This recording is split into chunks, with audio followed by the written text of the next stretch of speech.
Nabi sebut inna amamad dajjal, sesungguhnya dekat-dekat dengan kemunculan Dajjal, sinina khadda'ah ataupun sanawatun khadda'at, Nabi sebut tahun-tahun yang penuh dengan penipuan.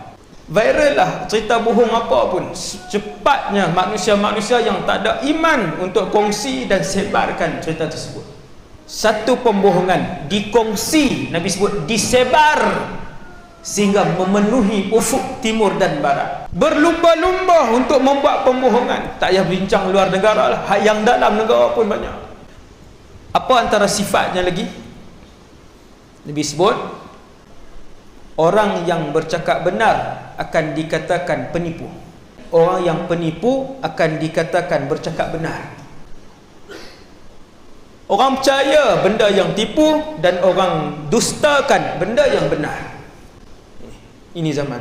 Kemudian Nabi sambung, orang yang amanah tidak dilantik, orang yang khianat, orang yang bermasalah, orang yang tak ada maruah, orang yang tidak jujur, yang tu yang dilantik di akhir zaman.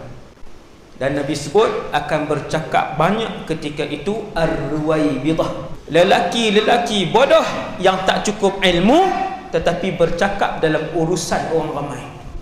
Inna lillahi wa inna ilaihi raji'un.